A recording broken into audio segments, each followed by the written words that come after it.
the best place for a Biafran activist that is seeking asylum, the best place that a Biafran activist or agitator seeking asylum should be Finland. That is why you see Simon Ekpa seems untouchable despite the threats by Ohanese, threats by the government, and attempts, according to the allegations, to take him away from Finland and bring him back to Nigeria because the guy, he did disturb them too much for Nigeria with this Biafra of a thing. So I saw a picture. I got a report, and that report we saw the president of Finland, Alexander Stubb, with the vice president and a defense minister, state defense minister. All of them had a meeting with Finland's president.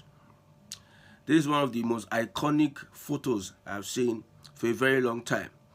The Nigerian delegation, these are all Hausa Fulani speaking delegation, meeting with Finland president.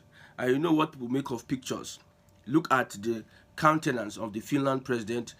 It is assumed that he's disgusted with their presence, knowing the history that Finland has with getting their independence, similar to that of the Biafran people. That is why it is much more safer so far as a Biafran agitator, asylum seeker, to stay in Finland. Attempts to extradite Simon Ekpa is intensive. Is getting to people are getting to great lengths. People are getting to great lengths. I believe that this meeting should be in Finland, not the president coming to Nigeria, because if the president of Finland were to be coming to Nigeria, the news will have been like a viral news. Everybody will have known that the president is coming. I believe this is a meeting with the Finland president in Finland. I believe so. I'm not sure of that information. I believe so. And when you look at their faces, you see that somebody is not happy that these guys are taking us pictures. This should be a private meeting. The media houses, Nigerian media houses, are not aware of this, because when you look at the reports, you don't really get reports from the Nigerian media houses on this visit or this meeting between the vice president and Alexander Stubb, the president of Finland. And looking at this, you know that Simon Ekpa is one of the main targets of the Nigerian government. Alleged crimes in the southeast, alleged crimes, whatever insecurity that is going on, it is attributed to Simon Ekpa and his boys. Most times Simon Ekpa has come out to say that I take responsibility of what is happening in the southeast. There was an armed robbery and kidnapping gang that was apprehended by the police. The PPRO of Imo State, Okoye, came out to say that this kidnapping and armed robbery gang, they are IPOB stroke ESN.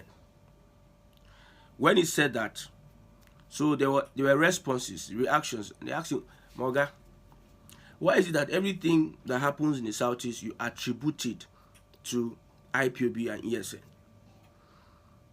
Why don't you call these guys kidnappers? Why would you want to tag this group that has come out, this revolutionary group that has come out, to distinctively identify the Igbos and create a path for them that will be beneficial to them, irrespective of the fact that they may have flaws, they are human beings, but getting them this consciousness, because Nnamdi Kanu started this consciousness of the 21st century.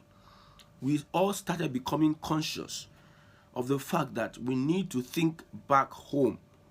Some of us were not really into the Biafra of the thing. We were like looking at how we can make Nigeria better. But when Nnamdi Kanu came up, we saw the need. We had to regurgitate and think very well. And we saw that there's a need for us to create a system that works for everybody. So, this police PPRO tagging these people IPOB ESN, we are asking these questions. Why is it that every crime, every crime, every allegation, you just have to put the IPOB and ESN.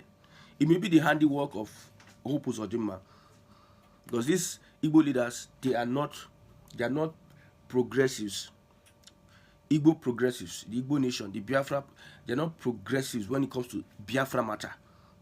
Almost all the leaders, all Igbo leaders, they're not, even Puchobi is not Biafra progressive. These guys are all after how they can maintain their status in the Nigerian system, which benefits them. And I will tell you for free that the main problem we are facing in Nigeria today might not really be whether it is Oduduwa, Arewa, or Biafra. No, the main problem is a class system. Class. When you look at the issue of Biafra, the other people who are not elites are the ones clamoring for a change in the system. Why the Igbo elite are less concerned about the Biafran. Majority of the Igbo elite are less concerned about the new system that is going to create a breathing space for Southeasterners, for Biafrans, for Igbos. They are less concerned about that. So it is a class system. The upper class are much more concerned on how they will consolidate their wealth, their position, their status in current Nigeria. That is why an Ohaneze will call for the head of a Simon Ekpa. With all these top guys, these elites, they are manipulative. These guys, highly, especially politicians, highly manipulative. We don't know which is true. They are true to corruption. They are true to money. They serve money as their god. There is no ideology whatsoever. There's no morality with Nigerian politicians when you look at them very well. So, an Ohaneze calling for the head of a Simon Ekpa tells you a lot about the class society we belong to. And let me tell you for free, even if Nigeria splits and we have these different nationalities, whether 6 geopolitical zones have their different countries, the class society will be reflected in most, or even in Biafra, there will be a class thing. The rich and poor. That is it. In Oduduwa, there will be a class thing. It is one of the biggest problem we have in Nigeria today. The top guys at the echelon are the ones calling the shots, and they don't want the system, the country to change. They don't want it to change so that they will continue impoverishing the other guys at the lower echelon. That's why a P2B with his policies, which will affect the top guys, they made sure that they do all they can. They do all they can to stop a P2B. That's why the top guys, the elites, with their silence and backyard actions, what they do at the back, they made sure that they held down Mazi Nnamdi Kanu. And now even the lawyer is saying that we are afraid that we might not see Mazi Nnamdi Kanu again. Because when a justice recuses herself, a judge recuses herself from a case, that means if there is no other date that is going to appear in court, you wait until another judge gets interested in that case. Okay, stylishly, they are going to put him behind bars, and he's going to be behind bars stylishly 1, 2, 3, 4, 5 years until somebody comes to pick up that case. So the lawyer is crying out that we might not see Mazi Nnamdi Kanu again. So it is a class thing, the rich and the poor. The rich are not complaining about Nigeria today because they have all the wherewithal, the connections. They are not the people that are bearing the brunt, are the poor people. So it's a class thing. It's a class thing. The government, the top guys, the top Igbo politicians I'm talking about, they are not concerned about a Biafran state as the other people.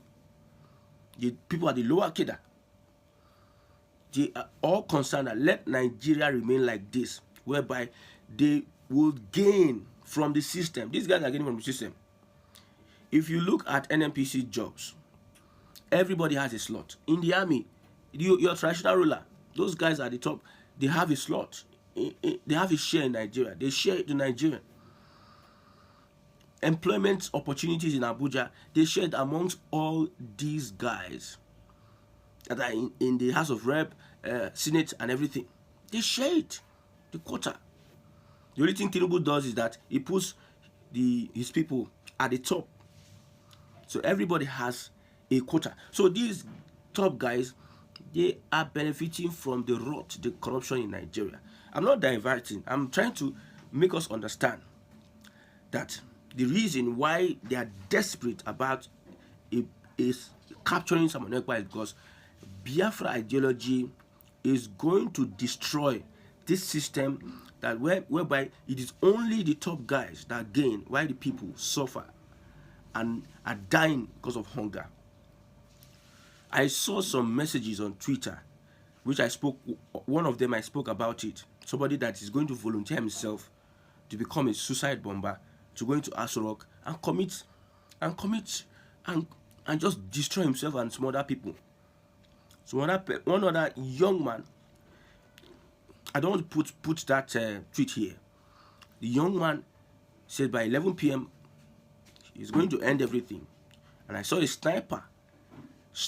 He had to publish it. These are the poor people that are suffering. When I'm calling for regionalism, restructuring, amendment of constitution, see, whatever that can make sure the people get the dividends of democracy, the real true democracy, that's what I'm in for. The government has left all it could do to secure the Southeast. You are going for a Simon Ekpa.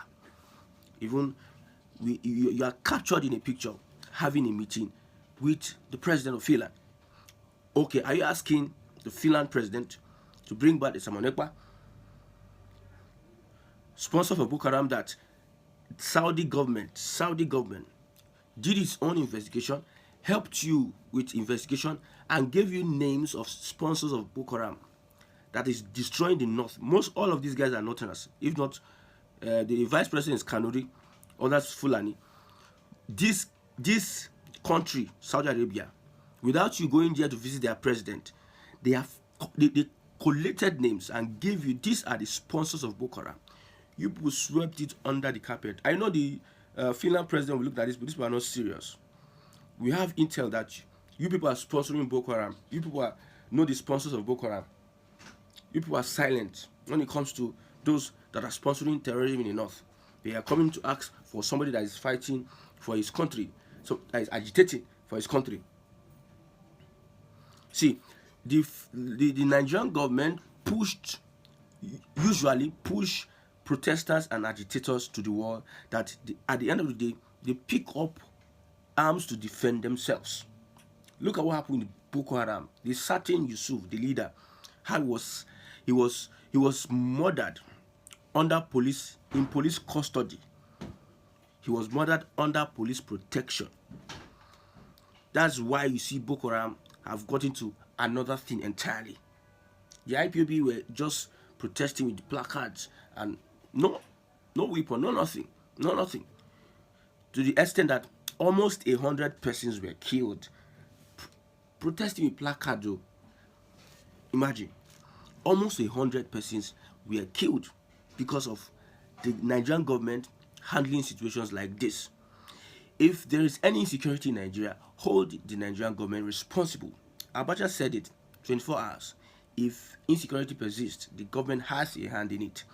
And he knows what he said. You push people to the wall. Now it is the turn of protesters. Protesters are protesting peacefully.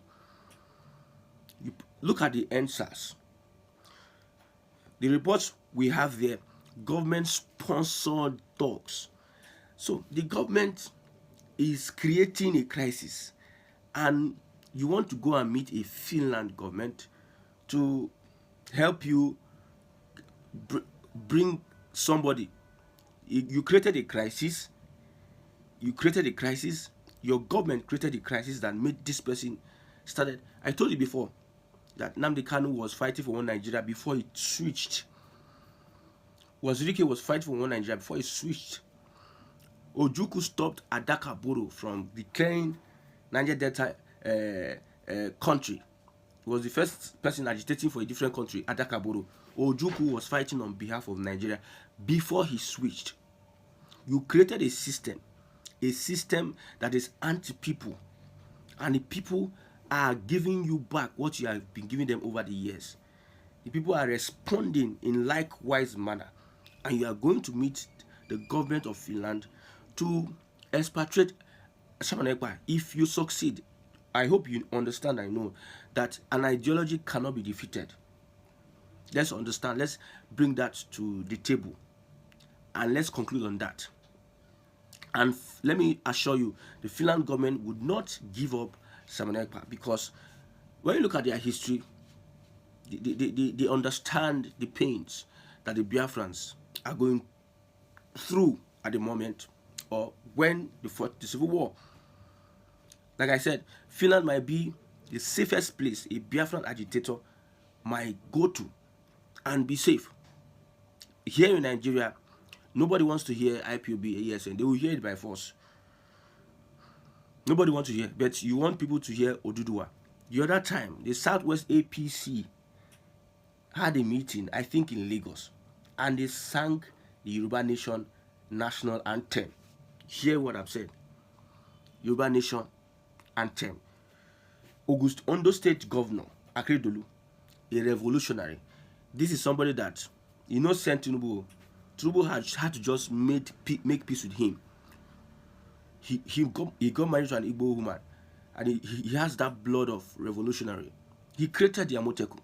This is somebody that we know that he knows where he needs to stand. You don't dialogue with terrorists, the Fulani terrorists. You don't dialogue with them at all. You don't never dialogue with them. This is one person that stood his ground. So you don't want to hear about IPOB, but you are singing an Oduduwa, your anthem, in a meeting where we have the Nigerian national anthem. So what are you trying to say? Arewa Consultative Forum. Arewa is people calling for their own country. Nonetheless, you knew that Biafra once existed as a country. Well, you people know what you're doing. I don't need to even lecture you or tell you or inform you of whether you need to accept an IPOB, because it is a plan. It is a gang up. This gang up have been there for years. The old wounds were resurrected when P2B decided to become president. People were saying, Igbo people are not cooperative. You see, they bring different candidates for presidency. They bring this, they bring that, they bring this, they bring that. They should present one person, then they will know that they are serious as a region. They presented P2B. P2B run them streets. P2B became one of the most popular politicians. Those people that were advising you, and you need to get a candidate that fully support, are complaining, are saying all sorts of things against Obi, to discredit Obi, to denigrate Obi. These are the people we live with. We live with people that don't want you. They believe that they were believing that the Igbos can never come together to have a consensus. But they were surprised at a P2B. The Igbos never had a consensus with P2B. Some IPOB agitators were against the P2B. But yet, these other guys who don't want to hear anything. You see, we are living with people that down there, they don't feel fine. There are very few of them, but they are loud and outspoken. Not very few of them. But you know one thing, you see, who God has blessed, no man can cause. See, that is the only thing that these people need to know. You cannot stop this ideology. You cannot stop. An average Igbo man is aggressive. An average Igbo man is resilient. An average Igbo man does not care. If he makes up his mind, he has made up his mind. So nothing So the government should not waste resources that they can use to better the lives of Nigerians in looking for a Simon Ekpa. You don't waste the resources. You don't need those. Don't waste the resources. Don't waste it. There's no need for you to waste those resources. You need to fix what is going on in the country today. That's what you need. But for Simon Ekpa, you cannot get that guy. You cannot get that guy. You cannot. This is not. Is it Kenya? This is not Kenya. This is Scandinavian country. This they understand. But whatever. Let the fundamentalists, Islamic fundamentalists, push their agenda to go and bring back Simon Ekpa, and let's watch what happens. See, Nigeria would get to a point whereby the countries that are going to come out of it would be an example in Africa. The Oduduwa, the Biafra, the Arewa nation, they are going to be an example in Africa. When these countries come out of it, you now see that Africa will rise through Biafra, Oduduwa, and Arewa, because these guys are unique. Let me give it to Nigeria as a country. The Igbos are unique, Yorubas are unique, Hausas are unique, but they're not unique together. No. They will be unique when they are not together. When they are left to harness their inward potentials differently. The Fulani, I don't know what is their problem. I don't think the Fulani should be one of our major problems. But they have gone to Finland. Let's see how it goes. But just don't forget what God has blessed. Who God has blessed, no man can curse.